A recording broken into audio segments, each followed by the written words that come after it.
This week on the Baseline Podcast, Josh and I talk about the NFL Combine. We talk about the winners and the losers and how this will affect their draft stock. Then we move into baseball and we talk about how the lockout is affecting both players and the owners, or really how the owners might be winning from all of this.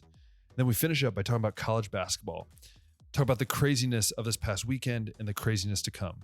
All that and so much more coming up on the Baseline Podcast. Hey everyone, welcome back to another episode of the Baseline Podcast. I'm Ben, he's Josh, and we are talking about everything and anything in sports. We try to cover all the angles here on the Baseline. And, you know, a lot has happened this week, Josh. Not like a big game per se, right? Like there's been some, NBA games, some great games. There's been college basketball games, some just amazing college basketball games. But there's also been a lot of other things. And so, Josh, I know you attended an event as a reporter, but not as a reporter. So tell us how that went and kind of lead us into what our first topic is going to be today. Yeah, so the NFL Combine, I've covered it in the past as a member of the media. This year, I wasn't able to do that. So I did still get to go because this was also the first year at the Combine allowed fans to attend. It should have been doing that all along, by the way. Should have been doing that all along. It wasn't an opportunity to make money, I guess, because they allowed all fans to attend for free. But True. I suppose like they were doing concessions and stuff like that. So maybe they were able to pocket some kind of profit off of that. But that was the first year they allowed fans. I ended up going to the first day to watch the QBs, receivers, and tight ends. Ooh.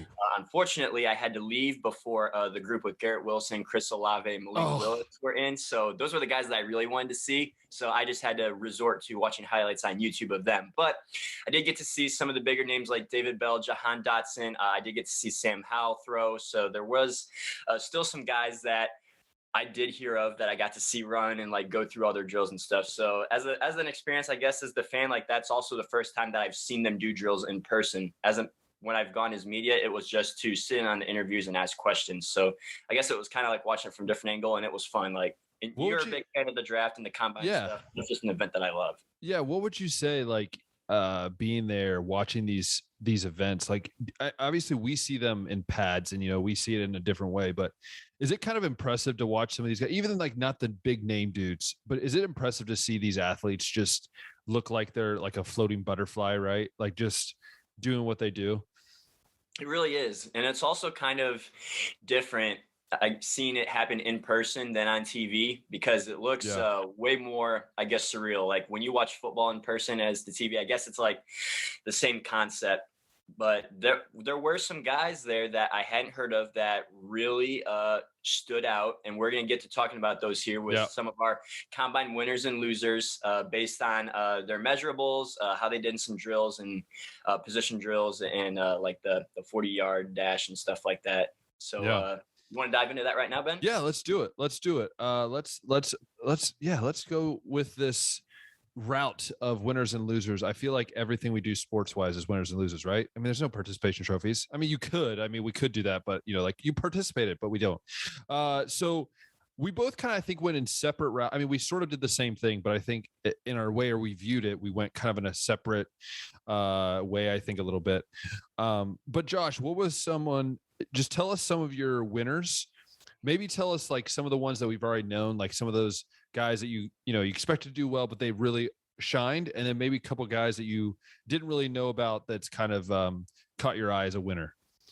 Yeah, so I think most people would consider Chris Olave, Garrett Wilson winners of this NFL Combine, and they definitely were. But since I also kind of expected them to do very well, I'm not going to talk about those guys specifically. Well, Chris Olave, because, the timer just missed him by 0.13 seconds. I don't know how that happens. If you didn't know, Chris Olave ran an unofficial.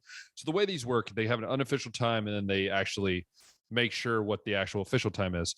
Chris Olave ran a 40-yard dash. If you're from Europe, I'm sorry. It's just 40 yards down the field, straight run. And he ran it in 4 seconds and 4.26 seconds. Fast, super fast.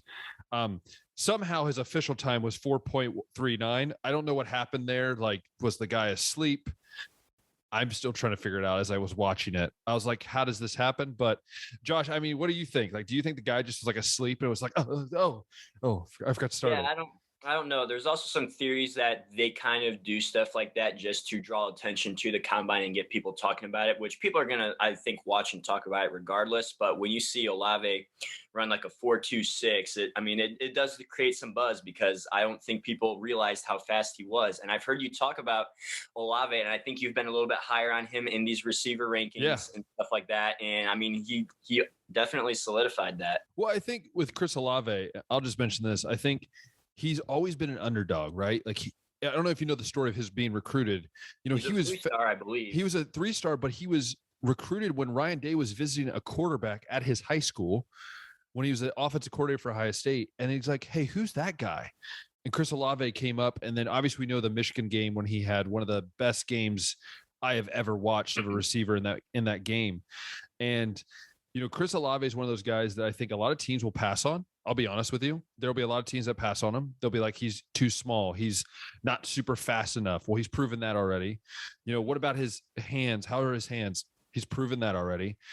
I think whoever gets Chris Olave has added an ace to their sleeve. And if it's a winning team, let's say like the Packers, just because they never get a receiver, but you know, one of these teams or the Cowboys, the Steelers or some of these teams that need some weapons, you had him, it's a new mix. So yeah, again, I agree with you on that, but let's go back to your winners. So those are some of the guys that you're not going to talk about. Who are some of those unnamed winners for you? Yeah. So the first one that I'm going to talk about here is Calvin Austin III, wide receiver from Memphis. This was a dude that I hadn't heard of, but definitely going to know this name just because of how he performed the combine. I'm going to read you some of his numbers right here, Ben. So he ran the 40 in 4.32, which was the third best among receivers and fifth best time overall. Oh. He had a 39-inch vertical, which was third among receivers. He had an 11.3 broad jump, so 11 feet 3 inches, which was second among receivers and also second overall. He had a 6.65 3-cone drill time, which was first among receivers, fourth overall. And he ran the 20-yard shuttle in 4.07 seconds, which was first among receivers, third overall. Oh. And he did all this measuring in at 5'8", 170 pounds. So after I saw this guy perform, I had to do a little bit of digging and be like, okay, who the heck is Calvin Austin? What do his numbers look like? Try to find a little bit about his story. So he has put up some respectable numbers at Memphis. He's had back-to-back seasons, junior and senior year, when he had at least 60 catches, 1,000 yards, and 8 touchdowns. He actually, joined Memphis as a walk-on and earned a scholarship his sophomore season. That's only a few years ago. Right. Not too long ago. And it wasn't like he walked on as like a no-name recruit. Like he was a 3-star and he did draw some interest from like Bowling Green, I believe, in Southern Miss, and Memphis was on there, but he received 0 Division I offers. And then I found some interviews that Calvin has done where he grew up in Memphis, went to high school in Memphis. His whole dream all along as a kid was to be a big-time Division I recruit and be able to turn down, I guess, the bigger schools like Alabama and Ohio State to stay and play for his hometown Memphis Tigers and be like a hometown hero. Like Memphis was where he wanted to be all along, but he didn't get the offer. He only got a walk-on opportunity, which really only happened because Memphis's track coach convinced him to join track because he was also an insane track athlete. And you can see that by some of these. The numbers are ridiculous. I'm looking at them right now. Oh, yeah. And he came to Memphis mostly as a track guy and then just joined football as a walk-on, but earned that football spot, which is what he wanted to be all along. Yeah. I mean, I was looking at his numbers, that 3.2 or whatever. Also the 39-inch vertical. This is what I just tell people. People don't understand when you're 5'8", that looks like you're floating in air. Like when you jump that high, I've seen it happen. Like when I was working with the basketball team, we had a guy by the name of, it was actually right before I came, Pickett. I don't know if you remember Austin Pickett. Austin Pickett. Yes, he was there my first year at school. He was like 6 foot, maybe 5'11", 5'10", and he had over a 40-inch vertical. And just imagine this, he looked like he floated. I mean, he literally looked like he just glided in air. And then, but also the crazy thing is the 11'3" broad jump. And if people don't know what that is, basically it's like how far you jump from a spot to a spot. Without a running start. Yeah, without a running start. So that's 11'3". This dude has short legs. No offense, Calvin. We're not saying you're a terrible athlete. I'm just saying you have short legs. But that shows how explosive he is. For me, I probably could maybe get 9 feet, maybe on a good day. Yeah, that's just what I think. But yeah, and actually, I'll go with a winner here. We'll swap back and forth. One of my winners actually is actually another receiver who I didn't know. I mean, of course I didn't know some of these guys, but his name's Skye Moore. I don't know if you've heard of Skye Moore. I had never heard of him in my life. Never even knew the guy existed. He ran a 4.41. Now that's not blazing. I mean, it's okay. It's fast, but it's not like, compared 4.3s. to the pack, it's not one of the fastest receivers. Yeah, but he's 4.41. He ran a 4.41. He also had he had a 7.13 3-cone drill, which is really low, I think, in some cases for the amount of speed. But the one thing that he did do that I think is just the way he caught the ball, to me, I think that was something that stuck out to me. He's probably going to be I would say early third, late second guy. They compare him a lot to Dwayne Eskridge. I don't know if you remember him from last year. Yes. Dwayne Eskridge actually grew up and went to high school where I'm at, Ben, in Indiana. So he's a hometown hero to everybody. That's crazy. Yes. So very similar, because Dwayne Eskridge was similar, where he was not a overly, amazing athlete, but he just does everything. And I think Skye Moore is a guy that, if you look at just some of his numbers, again, Western Michigan is not a powerhouse. We look at Memphis, not a powerhouse. But this is what I love about the draft. And this is something I love so much, is these guys that have been studs their whole career, but they're in small schools and they're going to come out and do something. I think Skye Moore could land in a really good spot, maybe like the Patriots or somewhere where he can flourish and develop. He needs to be somewhere where there's a winning culture. Just don't go to the Jaguars, Skye. That's all I'm saying. Yes. You'll be fine. So that's my guy, Skye Moore. I just think, sky's the limit.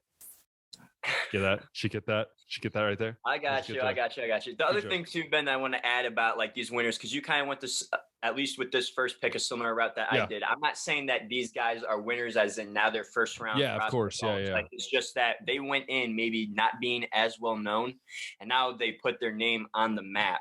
And now teams will at least maybe consider them more. Maybe they improve their stock from maybe a later round pick to a mid-round pick. I mean, that's still a significant raise in salary that they're going to get.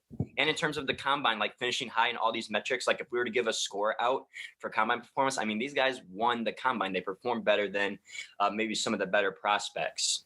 Yeah, I agree with you. That's the point of this, is who's gotten themselves in a better position than it was before. And that's what the Pro Day does. That's what both of these do. So, all right, who's your next your winner here for the NFL Combine? Yeah. So next winner, I think, is a guy that you are going to enjoy hearing me talk about, and that is Cincinnati quarterback Desmond Ridder. That's right. All you doubters, my dad, you listening? Because I know you doubted me on that. And I 100% told people Desmond Ridder, he's going to show up and he's going to show out. And that's all I'm going to say. Yeah. So at least going into the combine, I considered him the 5th best QB in this draft. I wasn't sure he'd be a first round pick, but I don't know, Ben. I think, and not that necessarily everybody did better above him, but this QB class isn't that great. There's not a lot of guys that stand out. And at least in terms of the combine numbers, like we all knew Desmond Ridder was athletic, and I think he proved that. He had the fastest 40 time among quarterbacks at 4.52. But Malik Willis didn't run, though. Didn't run. So that is kind of a disclaimer. Is Malik Willis only did the throwing drills. He didn't do any of like the athletic stuff. And which I think that's fine. That's fine. Right. Lamar Jackson did the same thing. He wanted to go in and only be evaluated by his arm talent.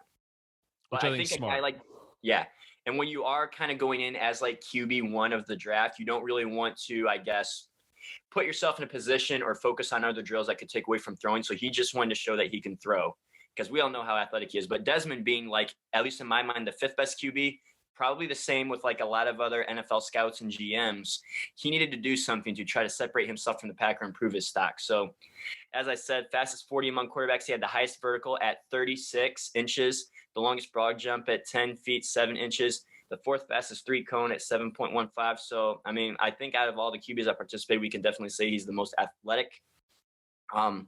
So I kind of had a thought that maybe Desmond Ridder might be like in a similar position to Jalen Hurts, right? Like we know that he can win at the college level. He's athletic, a hard worker, a winner.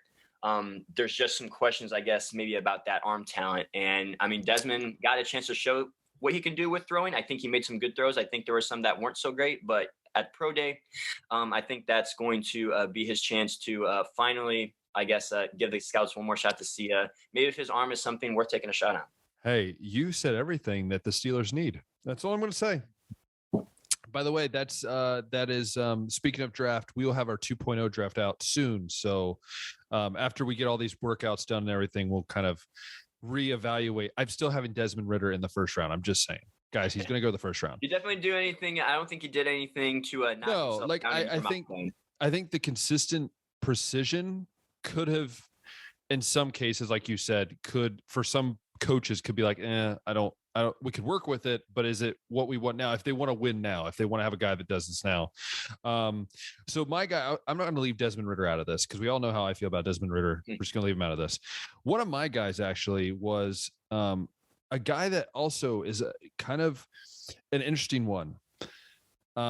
He could obviously, he's always been known as one of the top running backs. And I think you might know where I'm going with this. He's a running back from Michigan State named Kenneth Walker III. Does ring a bell, Ben. The dude's a freak. I mean, I'm just going to say that now. But there was a lot of unknowing. Like, would he be running back one? Would he go in the first round? Would he go in the second round? I didn't have a running back in my first round. I don't think you did either. I don't think either of us. Yeah, we didn't have. I mean, Kenneth Walker. I don't think this meant he put himself in there. My only concern with Kenneth Walker, I'll talk about what he did go out in a second. My concern is he never showed up in the big games. Look at Ohio State. He was kind of injured, they said, and he played like he carried the ball like 7 times and didn't do anything against Ohio State. But that's Ohio State, so that's why. But one of the things I did thought was interesting was that he ran with a 4.38, I believe that's what it was. Is that right? 4.38. He ran a 4.38. I think maybe 4.38 unofficial. I can't remember. Yeah, something like that. The unofficial time was in the 4.3. But by the way, he was 211. He weighed 211 at this, which is that's fast for a guy that weighs that much. He's 5'10", which I didn't realize he was that short. To be honest with you, I mean, that's not short, but it can be. It's about standard running back height. Like not too many guys are like as tall as Derrick Henry. They're more in like that 5'9" to like 6 foot even range. Yeah, and the one thing I loved about him, he looked really comfortable in receiving drills. Something that I noticed that I think was the concern of him. That was always what you heard every game that he played. He's not very good at. He only had 19 receptions this year. Not a guy that goes out and catches the ball. If he could add that to his game, then Kenneth Walker could be a late first round, early second pick. So yeah, that's my guy. You got any other winners here on the docket, or are we going to go losers? What do you got?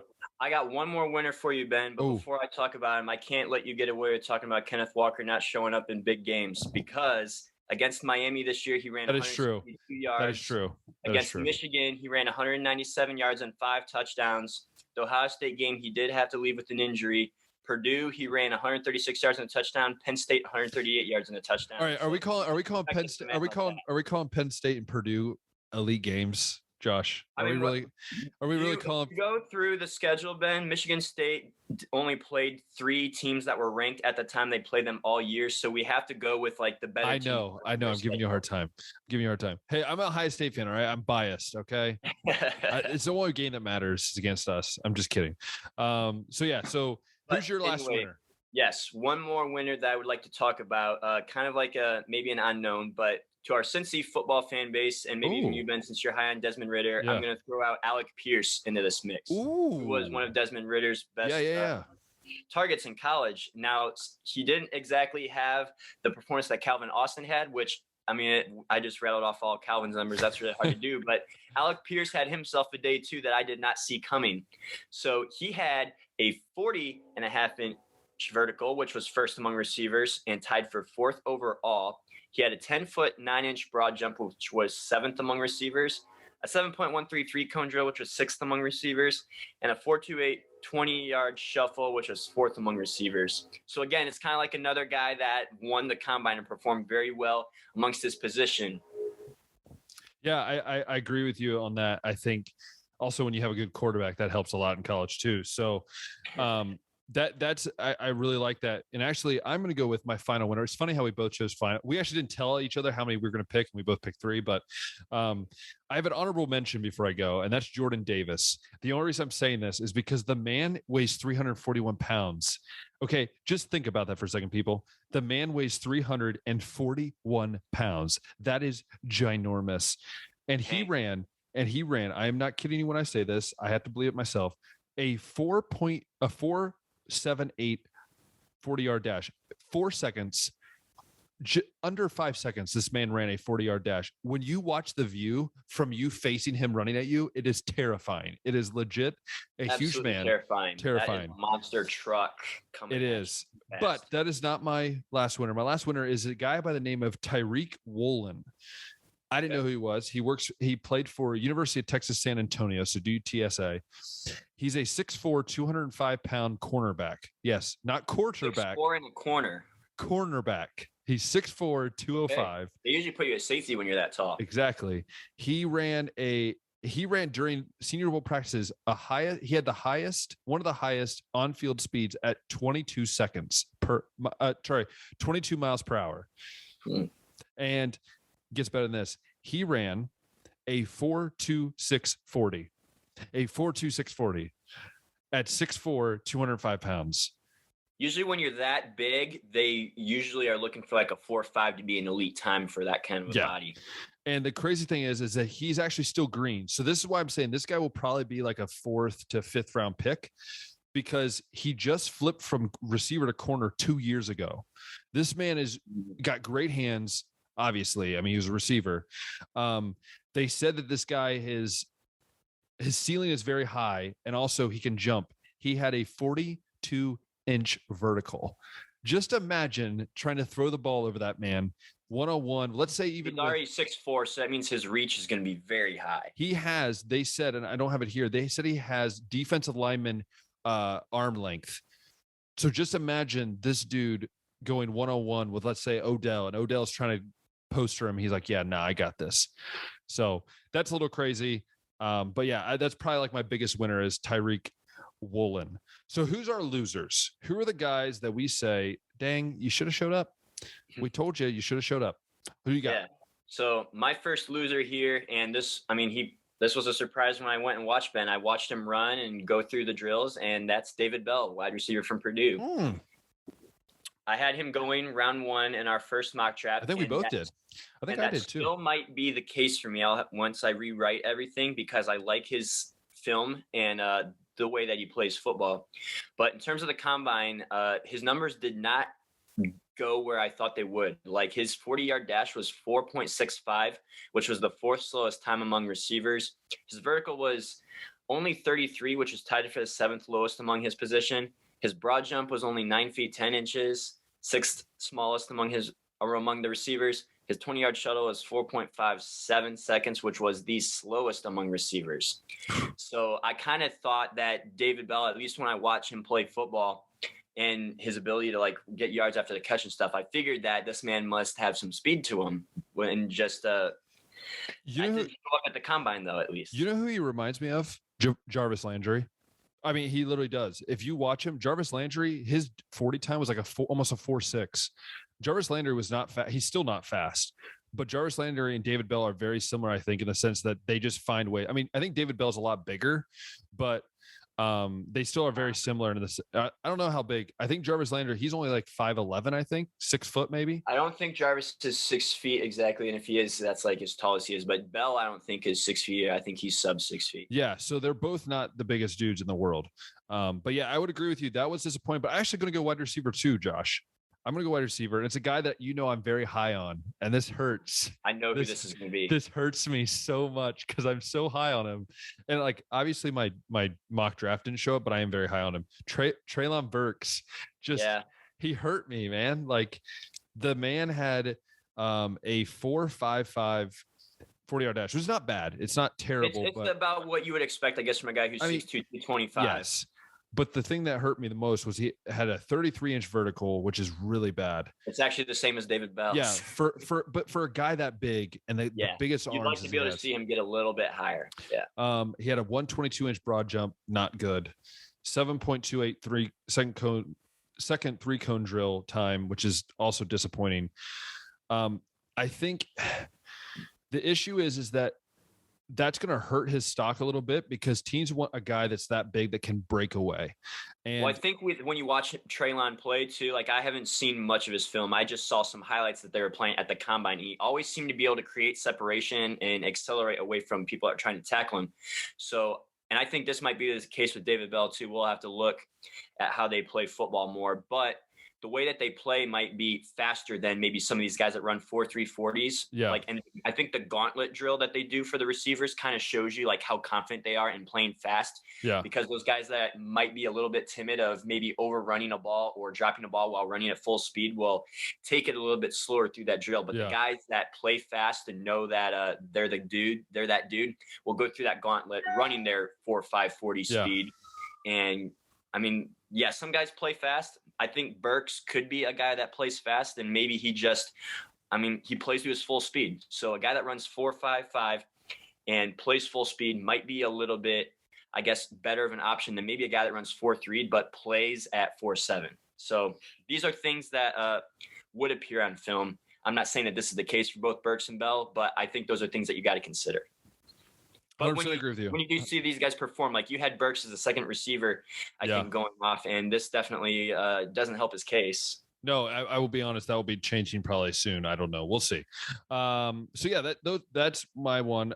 What's your next loser? I mean, that sounds terrible. We're not calling them losers, but they're losers. My next loser, and I don't mean to like be conceited and arrogant, but my next loser is me. Because I didn't get to see Kayvon Thibodeau and Aiden Hutchinson go at it at the combine because Kayvon Thibodeau only benched and ran the 40 and then dipped from the drills.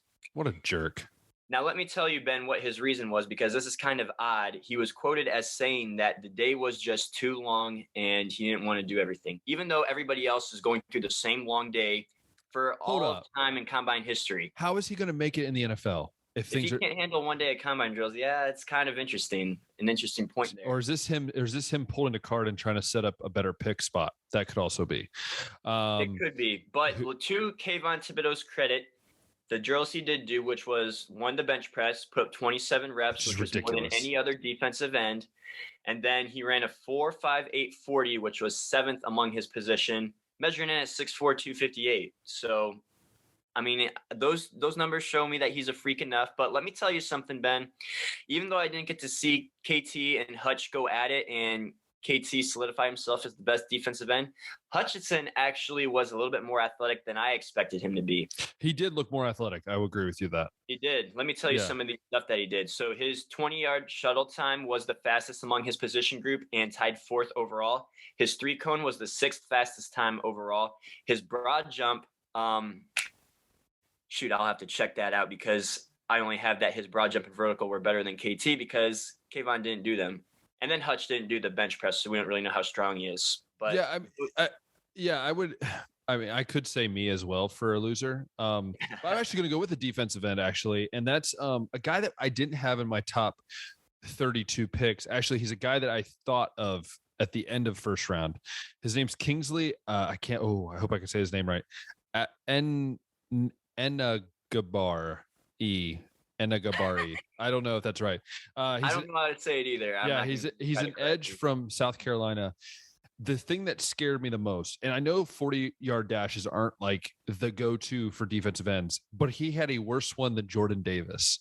I'm just going to point out Jordan Davis is 83 pounds heavier than this man. And speed is something I've noticed in the NFL nowadays. As a defensive end or an edge rusher, you need to have quickness and you need to have speed.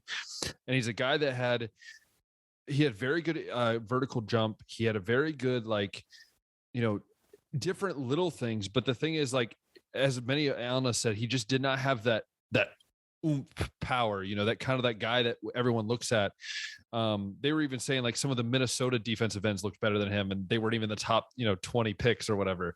So it's interesting to me, but that's kind of like one of mine. And I think to tie in with that, it's actually fascinating because, and it hurts me to say this too, not that he did anything wrong, but he didn't do anything to blow me away. And that is Trevor Penning. Because, Trevor Penning just, I never even I didn't even see him do a workout. Did he work out, Trevor Penning? Do you know? I'm not sure. I'm not sure if he did or not, but that's the thing. To me, he didn't do enough to give me that, 6th overall pick that I gave him. So I don't know if I have to keep Trevor Penning there or not. I have to watch some highlights of him to see how that goes. But do you have any other losers or have you? Final loser, Ben, that actually did perform in the combine, and I'm gonna throw out Kyron Williams, running back from Notre Dame. Oh, that's actually a good one. I like. I didn't think of that one. A good loser. It's a good loser. Yeah, it's a great loser. No disrespect to Kyron, but there were people talking about him maybe being one of the top running back prospects in this draft. And maybe he is. Maybe his film will show that. But statistically, I don't think that he was there to begin with. And these combine numbers don't really back that up either. Yeah. He had the slowest 40 among running backs at 4.65. His 32-inch vertical was kind of in the middle of the pack. And then his 9 feet, not 9, would it be 9 feet? Yeah, 9 feet, 8-inch broad jump was the third shortest among running backs. So these kind of numbers show me that he's not really like super explosive. That's about all you can really gather from, I guess, these drills. And then, like I said, like his numbers, I didn't think were like super spectacular to have him rank that high among running back prospects anyways. So he's got some ground to make up at pro day, and hopefully his film maybe helps him out a little bit, but not too impressed by Kyron. Yeah, I would agree with you on that. I think there were some running backs that stuck out, but again, I don't think the running back class, there was no one that's like the quarterback class. It's not very good. Like you said, you might take a running back in the second round. I'm not even sure that I would take any of these guys in the second round. I think if you do take someone in the second round, there's maybe 2 guys, maybe, that you could take in the second round. Like Kenneth Walker might be the only one that you might be like, hey, I could possibly take him in the second round. But again, I think we've proven to the NFL that you don't have to take a running back in the first 2 rounds and to have a really good look at Nick Chubb. I mean, Nick Chubb was like the end of the second round, and he's an all-pro player. So it shows you don't need to have one at the top to do well. Or you look at the Browns' previous pick of Trent Richardson. Yeah. Well, that's a Browns pick. We do that. That's what we do. So we go from football, right? It was an amazing week. Josh, would you give it a thumbs up for the week at the day at the combine you spent, the partial day? Yeah, I mean, I love the combine. I like watching, I guess, freak athletes perform, and kind of all the buzz about. And they said this all the time over the broadcast. Is like this is the biggest job interview of these guys' lives, and they beat that line with a dead horse, and they got old after maybe the first 3 or 4 times they said it. But I mean, it is true. Like some of these guys, like our winners, Calvin Austin, made a name for themselves here. Yeah. And it is fascinating. It helps us too, as guys that analyze this and are like trying to put a mock draft together, which anyways, even after last week, my dad said mine was crap, which is just my dad being just my dad. I'm like, he's probably mad because I had the Browns. I had the Browns choosing Wilson. I thought he would be happy about it, but that's besides the point. But we're going to go from the football field to the diamond. The baseball diamond. We're going to talk about baseball. Yes, people, we should be nearing the beginning of the season right now, but we're not. And Josh, tell us why this is so frustrating for just the fans, but for many different reasons. Yeah, I think most fans, at least and even reporters, are siding with the players in this lockout because the owners self-imposed this lockout in bad faith to try and, I guess, manipulate the players a little bit. Profits have been going up, and players want, I guess, more of the revenue share to reflect that. And which I agree with. And they want higher starting salaries for these younger prospects. Like I think from like 600,000 to 700,000, if I remember correctly. Which, by the way, is pennies for these owners if they would just agree to it. And then, since owners want to add, I think, more playoff teams and games, the players want to be equally compensated for that, since they're going to be working more hours in the baseball season. And so the owners are trying to just figure out how they can, I guess, pinch all these pennies away from the players onto their side. And I mean, I read this quote from Jason Hayward too. He thinks that this was the owner's plan all along, was to knock out the first few months of the season because they kind of see that as debt. And the reason that would be true, yeah, because those first 2 months of the season, it's colder. Sometimes it even snows. We've seen up in Ohio for the Cleveland Indians. It's not Indians. It's not Indians anymore. Correction. The Guardians, but it was the Indians when it was snowing in the past. But there's a lot of noon games as well. So a lot of people are at work and not a lot of people are attending these games. So I'm not sure if there's a total net loss here, but Hayward called that as a debt, and the owners can wipe that debt off and make profit from all the games that do happen. Yeah. And then if the players decided to cave before that initial, I think February 20th deadline, and like caved to all the owners' demands, then the owners win there too. So this was like a win-win for the owners, a lose-lose for the players. And usually in situations like this, the players in any sports league will cave because more of the guys are probably in that spot where they need to play this season out, because not everybody's Max Scherzer making over 30 million a year, although he is losing almost 200 grand a day that they don't play. Yeah. But if they do end up playing, which I think they eventually will. I don't think they'll miss the whole entire season. He's going to be okay. Whereas a guy that's on a rookie deal, he's losing probably half his salary from this. So those guys there's more of those guys. And so more often than not, the players cave, but they haven't so far. So props to the players, but now the fans, I think, are getting a little angry. And I think they're going to be even more angry, Ben, after a decision that the MLB and MLBPA agreed on, surprisingly, which was to ban the shift. Now, I don't know how you feel about the shift, Ben, but I'm personally a fan of it, and I think it's more lazy on the players that don't want to learn to hit the opposite way and want everything to, center around them, like make it easier for me to be able to hit the ball. I'll say this. I'll go back first on the whole lockout thing. Sure. For those of you that don't know, the lockout is one of those things where, I've only witnessed, I think, one lockout in my lifetime, I think, not at baseball, of any sport. And I think the crazy thing about a lockout is we don't realize like what it takes on the players. Like the owners have all these billions of dollars. And I've said this, I played baseball. I'll be honest, it's a grind. And I only played a 28 game high school season in the cold, right at the beginning of the season. These players are giving everything out there. You as an owner, just sit up in your box. And I said this to you off air, and I think I'll mention it. Over here in Europe, it's a totally different atmosphere. If what the owners do in American sports, if they did that stuff here in Europe, you would have every fan of every team just like of that league, just all stand outside the stadiums and not go in. They would stand outside during a game, but not go in. And the passion that fans have over here, it'd be really interesting to see if we had that same passion to MLB baseball, which I know we both agreed that it probably would never happen that way, but it would be interesting. Now, to move on to the shift, these are my thoughts on the shift. I agree with you. When the shift first happened, right? Like it wasn't a big thing, right? They moved the second baseman out to the little into right field. Shallow right, shortstop to like second base. Yeah, it wasn't bad. Right field comes a little in. This is what I'll say. I do hate when they just literally bring a whole team over to right field. Now, I think that, again, I agree with you. The guy needs to learn to hit the other way. Honestly, just bunt it the other way, for crying out loud. But I do agree when there's some times where it's just like really overdoing it to the point where it's like I don't know. There's just part of me that's like, I understand why that some of the players did it. As a guy that played baseball and couldn't hit the other way to save my life, like I literally couldn't hit the other way. I'd pull everything. But at the same time, I'm 100% with players need to learn how to adapt. And I think the game has changed. We can't move back in time if everything is now in this new era of analytics. What do you do if a guy's hitting, 600 to left field? Now you just have to leave your left fielder there to be like, hey, go catch the ball. Hope you get there. So I'm a mixed bag with it, but I do lean more towards like we shouldn't have I don't think they should have banned it. Maybe put some rules into it or restrictions. But I feel a little bit more strongly on it, Ben, and I'm going to give you a couple football explanations to show you why the logic in baseball for banning it is so dumb. So let's just say a football player, we'll use running backs. Let's just, for an example, and I don't know if this is true or not, let's just say Nick Chubb does best running the football to the left. And so the Browns, behind his left tackle, his left guard, the better offensive lineman on the team, Nick Chubb does best running to the left. So the Browns decide to run the football to the left every time, and they ignore running to the right.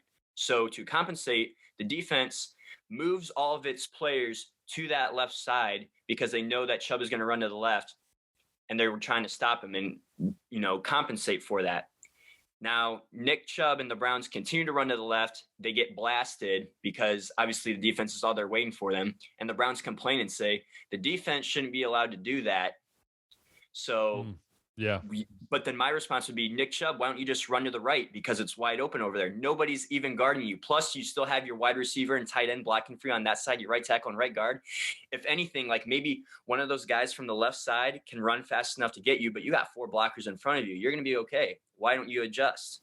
Or let's just say that a football on defense, you can only have 2 defensive backs and 2 safeties. You can't bring a 5th and 6th defensive back when the offense goes 5 wide receivers. Or you can only blitz your 4 down linemen. You can't bring any linebackers or safety blitzes. Like they put all these limits on to help the offense. And I mean, those sound silly, right? So I feel like baseball, like, why don't you just learn to hit the opposite way? Yeah. Because I mean, some of these times, like with how much they shift, if you're fast enough, you could even leg out a double if you're able to get it onto that third base line. Yeah, I totally, now that you say it, like, I understand that now. Yeah. I think the other problem I think too is there's so much incentive for these guys to pound home runs. Exactly. And most of the home run hitters are pounders, but if there was more incentive for guys to play small ball, it would not only make baseball more exciting, but it would also get teams to ban the shift in a heartbeat. Yeah. And there's already hitters that can. Like we see Christian Yelich spray the ball everywhere. Like you can't shift on that guy because he hits like evenly. Or Joey Votto. All over the field. Joey Votto's another one. Joey Votto even, exactly, yeah. It's like these lazy guys that hit like 200, strike out 300 times, but hit 40 bombs that are the ones that There's a video of Joey Votto smiling when they shifted on him. I think it was last year, 2 years ago. He smiled and goes, "Really?" And then he chokes up, like looks at everyone, chokes up. And there was a lefty on lefty, and the guy hung a curveball, and he just hits it the other way in the gap, gets a triple, and then he just kind of looks at everyone like, "Dude, I'm not an idiot. I hit 300 for a reason.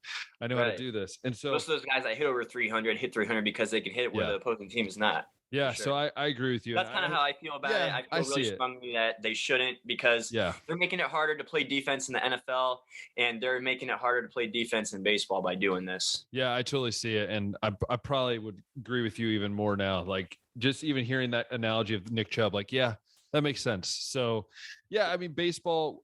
Let's finish up baseball talk by saying, what do you think? What is your what do you think the aim date, or when do you think we'll start seeing baseball played? I have my guess. I know you have your guess. What do you think? Yeah, I don't really know. I mean, I guess this band shift, I guess, is some progress because ever since that, and I say progress lightly because I'm just saying that is one thing that they've agreed on and actually something that's come out of these discussions since that initial February 28th deadline a week ago. So maybe they are moving slightly closer. I hope that they can start playing by the time that June rolls around, but honestly, I don't really know when these guys will be going because I think at the very minimum, they would try to go through spring training in 3 weeks. So let's just say the lockout ended today. What would they be starting in May? Yeah. They already knocked out the first 2 weeks, and I think they're threatening to skip another 2 weeks if something doesn't get done this week. So hopefully by June they're playing, but I really couldn't predict it. I'll be a little more positive, I think, in a sense. I think I'm going to go with I've always had the feeling that sometime in May, that you would see the first game and they would just shrink it by 15 games or whatever. Now that's very progressive and positive, but then at the worst case, I think I would not be shocked if we don't see baseball until July. To be honest with you, I wouldn't be shocked. It sounds crazy to all of us, but I think there's a chance we could have less games than that COVID season. I'm not. Which is wild because that COVID season was only 60 games. And I think in that situation, again, it was owners trying to manipulate the season because they could have played over 100, but the owners, dragged their feet and wouldn't, I guess, be fair. And so we only had a 60-game season that year. So this is like the second time the owners have done this. And between these lockouts, that shortened 2020 season that they didn't need to be that short, Rob Manfred continuing to make a clown of himself, calling like the World Series trophy a piece of metal and not putting any punishment on the Astros whatsoever. Like baseball is just becoming a clown show, Ben, and I think they're no wonder Europeans don't even like watching it. This has all happened in the last 3 seasons. Like I mean, say what you want about Adam Silver, Roger Goodell, but nobody's like making more of a fool of himself than Manfred. Where's the former commissioner? Can we have him back? At least he was half decent. Who was it? Bud Selig. Bud Selig. That was the last one. We don't want Roger Goodell, and we definitely might not really want Silver. Does a little bit okay. It just I think depends on Silver is the most positively talked about, Yeah. just because of how player friendly he is. Yeah, that's true. So we talk about baseball, but now we're going for the baseball diamond, Josh. So we covered football, we've covered baseball. We're going to talk about, to finish up today, college basketball. It's their favorite time of the year, Josh. It's March, baby. It's March Madness. Yes, Let's go. We will have, at some point, we'll put our predictions of we might post our brackets on my social media. Josh will probably share it. So we'll have, like, once the brackets are finished for college tournament, we'll fill out our brackets and then share it and see what happens. I should also say the only reason we're going to put our brackets out is just so you guys know how not to fill out a bracket, because I can guarantee we're all going to be wrong. So don't fill it out like how we do. Exactly. Exactly. And then I know I'll do like a couple ESPN ones just to feel like so positive after day one and then just feel demoralized by the end of the day. So let's talk college basketball. I know you have some topics you want to talk about. We're going to finish up by talking about our alma mater, Cedarville. We'll mention them at the end. But what are some of these things that you noticed over the weekend you want to talk about? Yeah, so I think the first big one was the very hyped up Coach K's last game at Duke at his home court. That was emotional. For me, it was emotional. I'm not even a Duke fan. I don't even like Duke. And Ben, I'm on the total opposite end. I'm a North Carolina fan. So even like I'm not as, I guess, hardcore hate Duke as maybe most, just because college basketball isn't like my favorite sport to watch. Like, I don't want to call myself a casual college basketball fan, but I also probably watch it less than all the other sports that I follow. So I guess my North Carolina fandom may not be as strong as other people's. And I was even kind of cool with, like, you know, it would be nice to see Coach K win his last game at his home court. But then after I saw this one post on Instagram, it was a meme. It was talking about how Coach K was announcing at the start of the season that it was going to be his last season. And, you know, it was going to be like, I guess, a final world tour, similar like Kobe's last season, stuff like that. Yeah. And then between listening to all the sports talk guys talk gambling and how large of a spread this game was going to be, like, for the gambling odds, because there's no way Coach K's losing his last game, right? Like, they were talking maybe 15 to 20 point spreads. And I don't know what Vegas's final line was, but I was just like, man, you guys are straight up disrespecting the North Carolina Tar Heels, man. Like, I know we're unranked, but we still only have 8 losses. So we're like a really good unranked team. And the Tar Heels go into Duke and beat them. I think the final score was by 6. I think it was 13 points. I want to say. Was it 13? 8-1 maybe. Yeah, something like that. Double digits, but it was like, heck yeah, man. And then I think it was today, it was announced that Armando Bacot received the most first team all-conference votes. So props to that dude. So great way for North Carolina to end their regular season with a win over Duke is always great. And we also spoiled Coach K's last night after all the hype and disrespect to us. So that felt good as a Tar Heels fan. I would say I agree with you. It was a heck of a game. I would also say hats off, though, to Coach K. I mean, for me growing up, and I think for you as well, Coach K was like the coach that, you know, him and, you know, only a very few others that we looked at as like, wow, these are legit coaches. And as a coach myself, I look kind of like at the way Coach K coached on the basketball court, but also I kind of like, I will say, like, congrats to North Carolina, but I do like how Coach K, even through all of it, like, he didn't want it to be about himself. Like, after the game, shushed his own fans and it was like, hey, no, we lost. Like, this is not acceptable. And lost, don't celebrate. And I respect that. That is a coach saying, look, I don't accept losing. And I'm sorry. He apologized and he said the season's not over. And that, to me, is a coach that's going out on top. He's not for sure. Like, I know all that hype about the last game was not coming from Coach K either. So I want to make that clear too. That was all fans and reporter talk. Yeah, of course. Like you said, even as a North Carolina fan, like, Coach K's career as a whole, like, I can't remember how many years he's been there, but I want to say he's been coaching there since the 80s. His 40s. Yeah, he's been there 40 plus years. Yeah, like, we were talking several episodes ago about how many college football coaches bounce job to job to job. And it seems like, at least on the basketball court, and maybe it's just kind of like the end of an era with guys like Roy Williams retiring last year, Coach K this year, Jim Boeheim probably eventually. But these old school coaches, like, stayed at their one place. Like, they got to their school and they stayed there and built a dynasty. That's fun. And that's fun for me. Like, I used to play GM mode, right? Like on NBA 2K or whatever. Like, I never wanted to go to another team. I was like, this is my team. I'm going to build it. Right. And I think the same thing, like Jim Boeheim, they just announced he's going to have a successor plan in place for whoever's going to take over after him. And so it's very interesting. You know, it's the end of an era. Truly it is. It's the end of an era.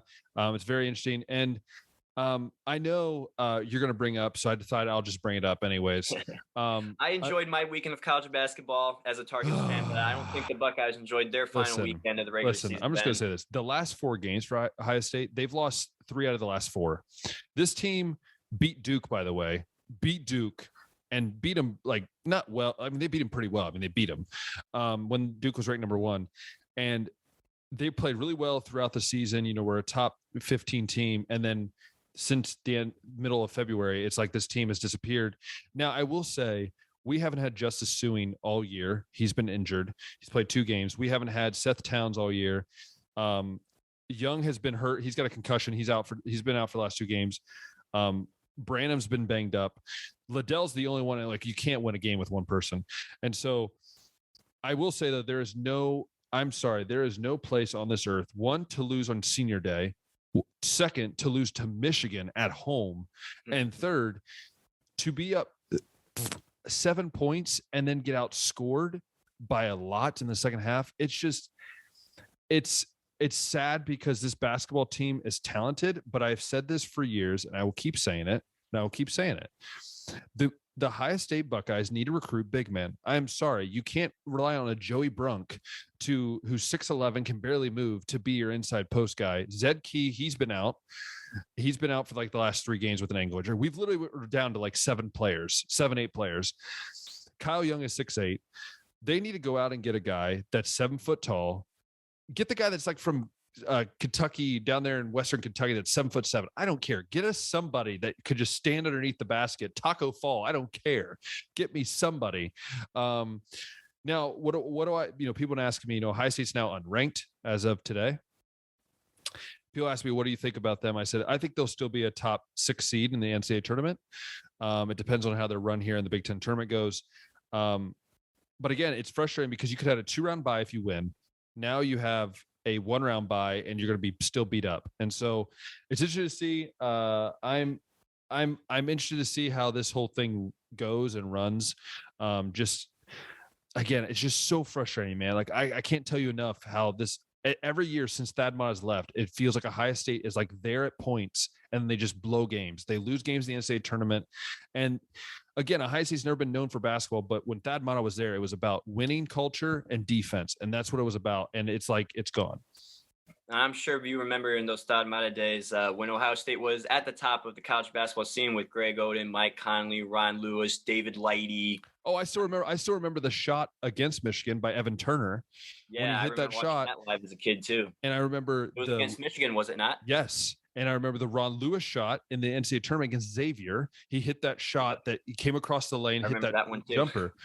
And so I want Ohio State to get better. I don't want Ohio State to win 2 rounds and then lose. Like, I'm tired. They got upset like last year. Like, I'm tired of seeing Ohio State. Like Holtman, I love Holtman. I said this before the show. I love Holtman. He's a great guy. He's a good coach. But is he the guy that's going to bring you championships? And that's what I got to keep asking. And Coach Holtman, he worked with Coach Eastep worked for Coach Holtman at Taylor. And, Coach Holtman is a guy that is a good coach, but is he a great coach? And I think this year is going to be a test to see, because he's losing EJ Liddell after this year. Branham also might be gone. You're going to have no star power next year. You have to figure out how to coach with that. So again, that's what I'm interested to see with Ohio State.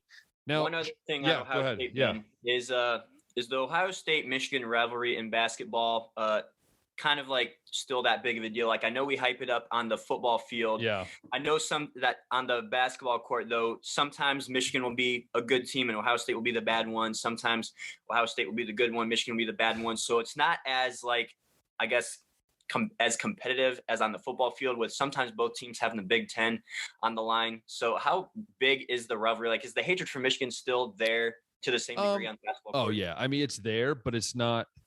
I don't think you'll see guys throwing punches, right? Howard already does that anyways, their head coach. Oh, I'm sorry. Did I bring that up? Oh, Jawan didn't even get a chance to throw a punch this time, man. I'm sorry, guys. I'm sorry. I'm not sorry. I would say it's there. I mean, if you go to a Ohio State Michigan basketball game, you'll hear the, I don't give a dang for the whole state of Michigan song playing about every 25 seconds. It's more of a, I think, lesser rivalry. Obviously we hate the team Michigan. So it's always going to be there, but I don't think it's the same like fiery, because I think sometimes Michigan's good, sometimes they're bad. Ohio State sometimes good.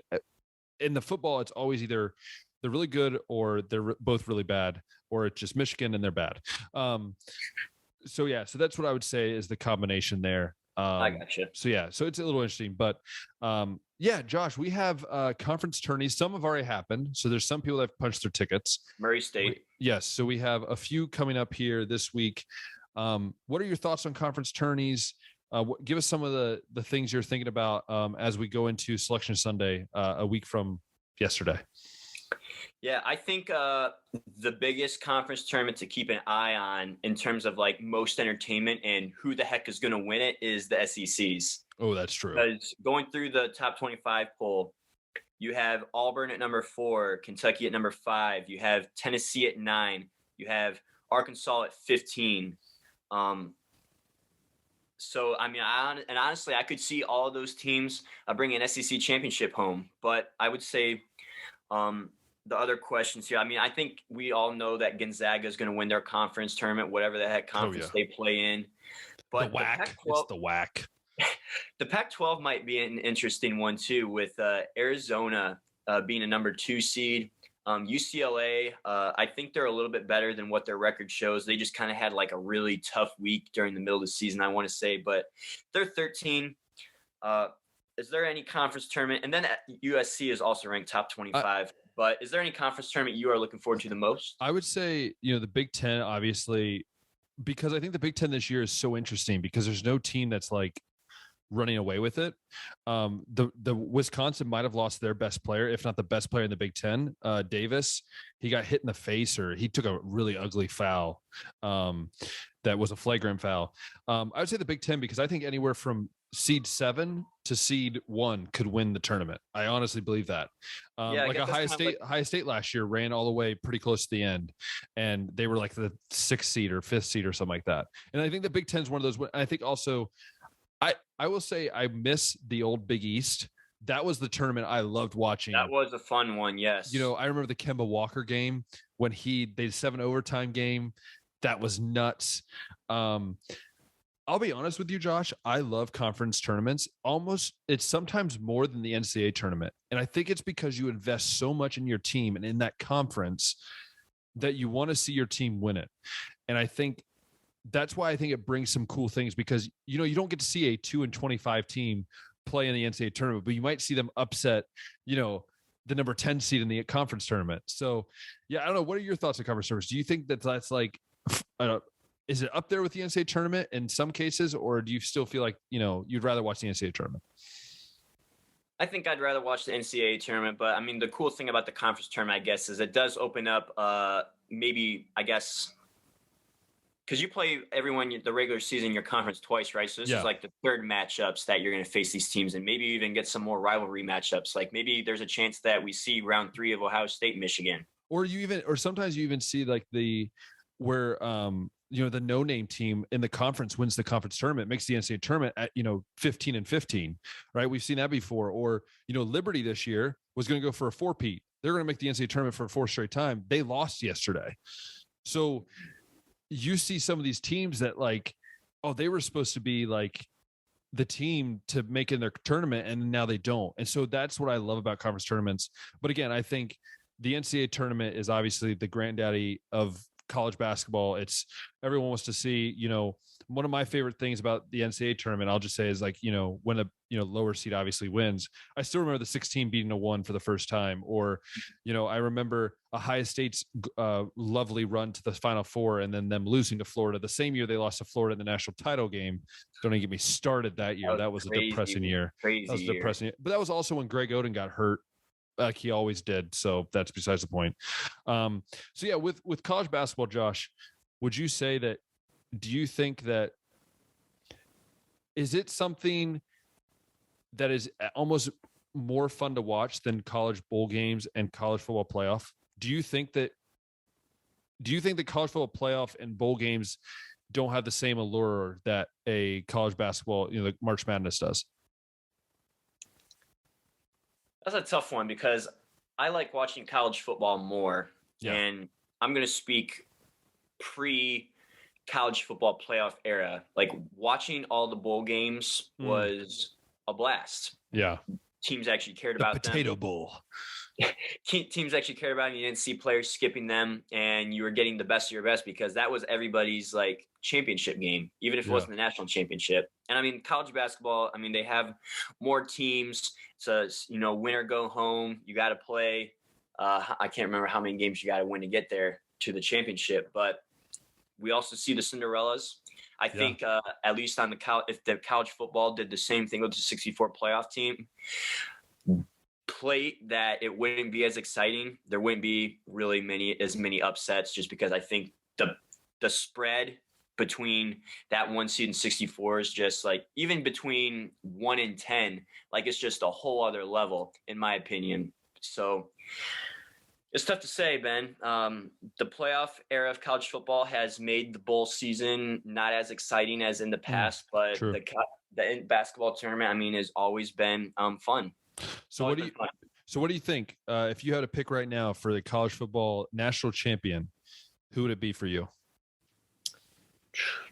You said football, you meant basketball. Sorry, right? Basketball. Yeah, that's what I meant. Yeah, that's a tough one, man.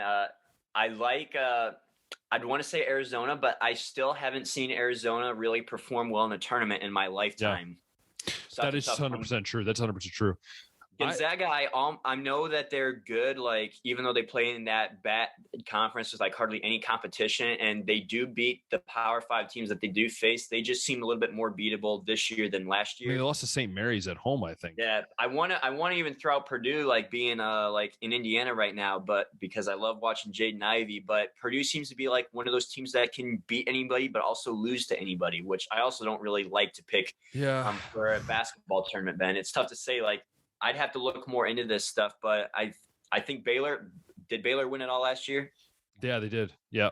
I mean, I'd go with them as like a contender, but it is very tough to repeat in this tournament. So yeah, I would say I really don't know if there's a clear, definite contender in my book. I would agree with you. I'd have to check out some of these conference tournaments first. I would agree with you. I think the top 3 that I have, I've put my list into 3. I think Gonzaga is up there, but again, I don't trust their schedule. And I think my other team that's probably going to shock people, I think Duke, because you have the story. I think a story in college, especially in the sport of basketball, goes so far. That is actually a good point, Ben. Yeah. So Coach K, like the March Madness is like a very good stage for like destiny. Like Virginia a couple years ago became the first one to lose to a 16. They come back and run the table next year and win the championship. They got redemption. So it would only make sense for Coach K to win the tournament in his final season. Yeah. So Coach K. And then the third one is, I believe, I honestly do. I think another team that could be up there is, I think Wisconsin. If Davis is healthy and he's not out for a long time, I think Wisconsin could run the table. They just have the defensive mindset. They're long, they're lanky, they can shoot. So yeah, those would be my 3. But before we go, Josh, our alma mater, Cedarville University, who I was a part of a student assistant for 3.5 years. Some of my best moments. I know 2 of the players that were on the team when I was there as a junior. And so I know a couple of the guys. Obviously, I know Coach Esep, Coach Futrell.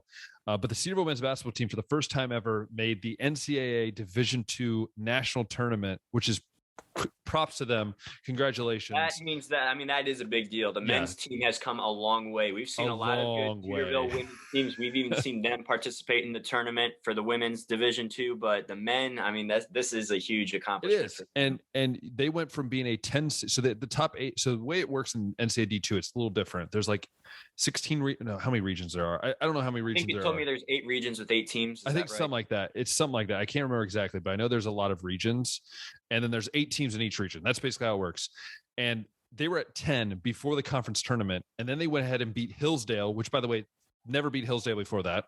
They beat someone else, and then they faced Walsh, who's the number 1 team in the region, lost to them in the conference tournament, runners up. Okay. But then they get their seeding, right? They made the tournament. Yippee-ki-yay. Guess who they play? Hillsdale. Just the way it is. But speaking of college basketball, of Cedarville basketball, we want to say, just first off, congratulations. We hope you guys go out and win one this week. They play on Thursday, so if you get a chance, watch them online. I'm sure they'll be online somewhere. Get a chance to watch that. But I actually, on my other podcast, Real Talk with Ben, I had Titus Dean, who's a backup point guard for Cedarville University men's basketball team. He's also a hip hop artist, a Christian hip hop artist. So if you like to hear that conversation and that interview, check out on Friday. This Friday, I'll be coming out with that podcast interview, and it's going to be an amazing time. It was an amazing conversation to see how God is working through him. So that's been pretty cool. And Josh, thank you so much for once again joining me on this podcast. We love doing this. We love talking sports with you all. I've had some great comments from non-sports people and sports people.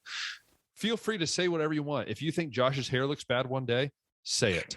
If you think my hat is ugly, that's fine with me. I don't care. But yeah, Josh, is there any final words of the sports world you would like to say before we head out, before we call it a night? I wouldn't, but as we've been talking, Ben, I've been getting breaking news notifications from ESPN that Calvin Ridley has been suspended the entire NFL season for gambling on games. I just got that.